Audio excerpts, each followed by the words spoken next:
Часть вторая. Денис сидел в кафе «Де Лом» на площади Трокадеро и уныло смотрел, как Эйфелева башня издевательски кривляется, извиваясь в потоках дождя, стекающих по оконному стеклу. Прямо перед окнами ресторана, не обращая внимания на ливень, Геракл продолжал укрощать критского быка, напомнив Денису мрачный сюжет из фильма «Дюна», где на дождливой планете Каладан во время боя с быком погиб старый герцог Атрейдес. Денис симпатизировал Атрейдесам, и ему было жаль старого герцога.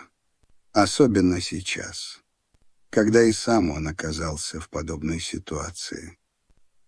Какая-то дикая сила наскочила на него, и вот теперь столь желанный парижский пленэр вбивался копытами этого дикого зверя в грязь, утопал в потоках воды, срывался в крутое пике, из которого уже невозможно было выйти. Выражение «коту под хвост», которое Денис использовал раньше для описания происходящего, казалось теперь слишком легковесным и несерьезным. А вот образ затоптанного быком герцога был точным отражением его нынешнего состояния. Шел уже 5-й день, а дожди по-прежнему не давали работать. Не спасала даже импровизированная крыша из задней двери пикапа. Ветер задувал потоки дождя под нее, и уже буквально через пару минут по холсту начинали стекать ручьи. Работать в таких условиях было невозможно. Оптимистический прогноз домашнего Нострадамуса в этот раз не оправдался, хотя 6:06 совершенно четко указывало на неотвратимый и полный успех. Налии, правда, немного портили вид этой красивой комбинации цифр. Поразмыслив, Денис ввел новое правило. Так как 0 цифра ничего не значащая, то ее можно просто игнорировать. В этом случае получалось идеальное 6,6. Лучшего предсказания, пожалуй, ждать было бы глупо. И Денис ломал голову, почему же в этот раз все пошло не так. Допив кофе с круассаном, он достал телефон и лениво перелистывал новости. На глаза навязчиво лез один и тот же пост о спасенных таможней шедеврах. Сообщение вызывало у него чувство обиды и неприязни. Сначала он брезгливо пролистывал его, не желая марать об это руки, но в конце концов не выдержал, перечитал заметку заново и тут же об этом пожалел, получив очередной удар копыт бешеного быка. Заметка ехидно напоминала, что на обратном пути еще предстояли объяснения с таможней, у которой оставались к нему кое-какие вопросы. Там так и говорилось.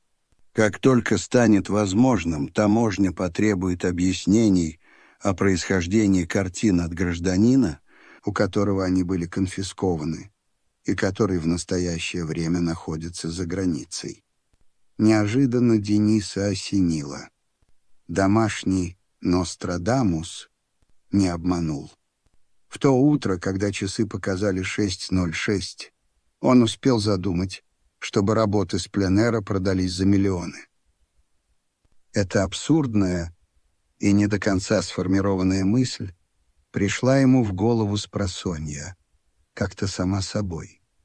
Именно ее абсурдность развеселила Дениса, и из озорства он решил: а пусть так и будет, и не стал загадывать ничего другого перед тем, как посмотреть на часы. И вот результат. Холсты проданы за 15 миллионов. Да, он не сделал ни одного мазка, а всего лишь натянул их на подрамники, но ведь они же проданы, как он и загадал. Конечно, никаких денег Денис не получил, но и здесь он тоже сам виноват. Ведь не загадывал же получить деньги, а загадал просто, чтобы холсты продались. Видимо, у Нострадамуса нет чувства юмора, и он воспринимает все буквально, а, возможно, и наоборот. Его чувство юмора граничит с издевательством. В общем, кто же его поймет? Этого Нострадамуса. Короче, лоханулся он по полной. А отнесся бы тогда к этому делу серьезно. Сейчас лежал бы на пляже на Мальдивах, а не мог в этом парижском колодане под дождем. «Я вижу, вы расстроены. Могу я вам чем-нибудь помочь?» Денис поднял глаза. Перед ним стоял невысокий пожилой мужчина в помятом светлом костюме с прической, напоминавшей охапку соломы. Яркие голубые глаза излучали дружелюбие, но одновременно в них горела какая-то непонятная искорка, которая немного насторожила Дениса. «Нет», — ответил он, — «спасибо. Все в порядке. Просто немного задумался. И, чтобы не быть невежливым, пригласил. Присаживайтесь. Всегда приятно встретить соотечественника за границей». Мужчина сел в кресло напротив Дениса. «Благодарю. Мне тоже очень приятно встретиться с таким мэтре», — произнес он на французский манер. «Ну, что вы», — сконфузился Денис. «Мне до мэтра еще далеко». «Не скромничайте», — отозвался незнакомец. «О вас уже в прессе пишут». Он достал из кармана пиджака изрядно помятый последний номер «Бозар», полистал, раскрыл на нужной странице, положил его на стол и, разгладив страницу, пододвинул к Денису. На удивление Дениса там красовался его портрет и рядом несколько кошачьих холстов. Денис хихикнул. Не потому, что фотографии были смешные.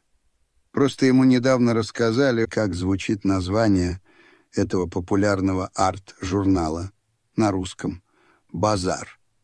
Мужчина сразу смекнул, к чему относится смешок Дениса, и сказал: «Я вас понимаю, по-русски название звучит довольно смешно, но это очень влиятельное издание, и коли уж вас в нем пропечатали, то иначе как мэтрэ называть вас я не могу. Да вы сами почитайте, что про вас пишут». Французского языка Денис не знал, кроме пары бытовых фраз. Поэтому, пробежав глазами по ничего не говорящим буквам, вернул журнал хозяину. «Извините, Чукча не читатель, Чукча писатель». Незнакомец понял намек и стал переводить сам. Известный русский художник-авангардист, нашедший себя в стиле ташизм и феля, прибыл в Париж на прошлой неделе. Недавний скандал с конфискацией его работ таможней заставил галерей Перротин отменить персональную выставку, назначенную ранее на конец июля. Художника обвиняют в попытке вывести ранее неизвестные работы Казимира Малевича под видом своих. Несколько конфискованных работ уже проданы с аукциона за баснословные 15 миллионов. Как утверждают наши источники, часть работ была похищена еще до того, как они попали на аукцион. Незнакомец оторвал глаза от текста и посмотрел на Дениса. «Какой такой ташизм фелин стиль?» — возмутился Денис. «Какой Казимир Малевич? Они что там, с ума посходили?» «Ну что вы», — успокоил его незнакомец. «В таких солидных изданиях никогда не врут. Репутация ведь дорого стоит». А вот дальше он наклонился над журналом и стал водить пальцем по странице. Редакция задается вопросом: что будет делать в этой непростой ситуации Денис Маслов? Отправится ли на розыски похищенных работ или останется в Париже и все-таки примет участие в выставке? Когда мужчина вопросительно поднял глаза на Дениса, За его спиной уже молча стояли два человека в белых халатах и белых шапочках. Денис непроизвольно подумал: люди в белом. Мужчина их не видел, но словно почувствовал чье-то присутствие. Или, возможно, просто увидел отражение белых фигур в зрачках Дениса. Он не спеша оглянулся, горестно вздохнул и поднялся из кресла. Санитары что-то сказали Денису по-французски, и мужчина машинально перевел: «Простите, месье, не углядели, но он не опасен». «Ну что ж, прощайте», — сказал мужчина. «Скорее всего, мы больше не увидимся. Но было приятно познакомиться. Извините, забыл представиться. Максимилиан. Да, и оставьте это себе». Он снова пододвинул журнал к Денису. Когда санитары, подхватив под руки, вывели Максимилиана из кафе «Де Лом», Денис свернул журнал трубочкой и засунул в карман ветровки и глянул в окно. Дождь лил с прежней силой. Он вызвал такси и поехал в мастерскую к Артему, пригласившему его на пленэр. «Представляешь», — начал он, едва переступив порог, «про меня уже в местных газетах пишут всякие сплетни. Откуда только эти журналюги все пронюхивают?» «Дай-ка глянуть», — отозвался Артем. Он полистал журнал, осмотрел его со всех сторон и вынес вердикт. «Это фальшивка.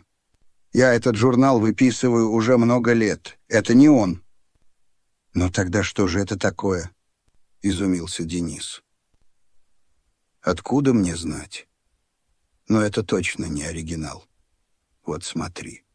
Артем достал пачку журналов «Бозар» и выудил последний номер, похожий на журнал Дениса, как две капли воды. «Ну вот», — сказал Денис, — «точно такой же». «Такой да не такой», — возразил ему Артем. И действительно, в том месте, где должна была быть статья про Дениса, страница выглядела совсем иначе. На ней была реклама новой модели этюдника. Денис пригляделся повнимательнее к своему экземпляру и увидел тонкую линию разреза на корешке. Страница со статьей просто была вклеена вместо той с этюдником. «Так, что же? Значит, этот Максимилиан жулик?» — возмутился Денис. «Но зачем ему это надо? Но если ты говоришь, что из кафе его увели санитары, то тут нечему удивляться», — отозвался Артем. «Просто псих. Таких сейчас полно». «Нет, на психа он вроде бы похож не был, даже наоборот. Очень милый человек», — задумчиво произнес Денис. Но что-то странное в нем все-таки было.